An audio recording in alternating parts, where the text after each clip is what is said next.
আধুনিক যুগ হলেও রাষ্ট্রীয়ভাবে চিঠি আদান-প্রদানের প্রচলন এখনো বিদ্যমান। সম্প্রতি রুশ প্রেসিডেন্ট ভ্লাদিমির পুতিনকে চিঠি দিয়েছিলেন মার্কিন ফার্স্ট লেডি মেলানিয়া ট্রাম্প। এরপর মার্কিন ফার্স্ট লেডিকে চিঠি দিয়েছেন ইউক্রেনের ফার্স্ট লেডি ওলেনা জেলেনস্কা। তবে এবার মেলানিয়া ট্রাম্পকে চিঠি দিয়েছেন তুর্কি ফার্স্ট লেডি এমিনে এরদোয়ান। প্রশ্ন হচ্ছে, কি রয়েছে এতে? বিস্তারিত জানাচ্ছেন শেখ ফরিদ। গাজায় এখন চলছে ভয়াবহ দুর্ভিক্ষ।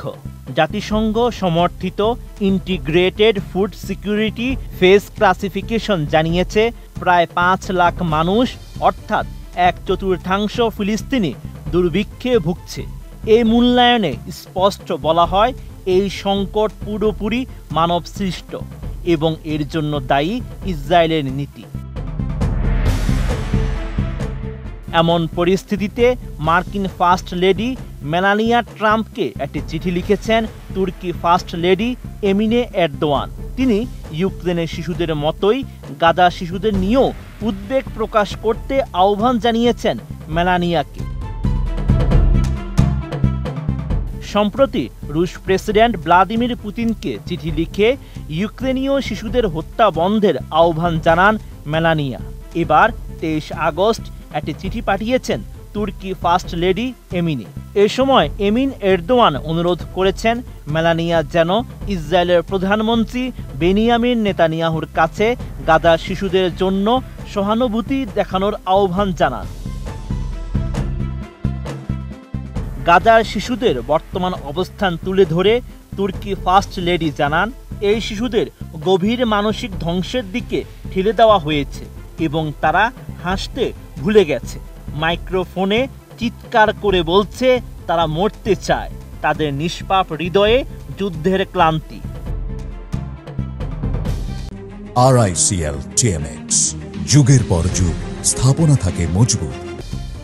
জোর দিয়ে এরদোয়ানের স্ত্রী জানান, শিশুদের নীরব হাসি কেবল ইউক্রেনের মধ্যে সীমাবদ্ধ নয়।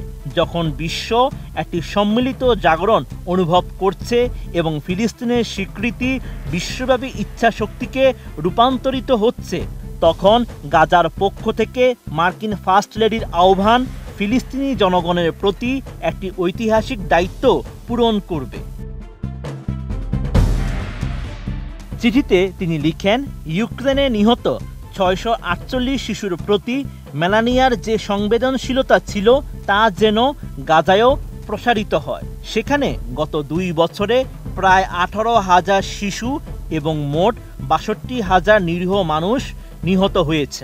একই সঙ্গে একজন মা, একজন নারী এবং একজন মানুষ হিসেবে আমি আপনার অনুভূতির সঙ্গে একমত। আশা করি আপনি গাজা শিশুদের প্রতি অনুরূপ সহানুভূতি দেখাবেন।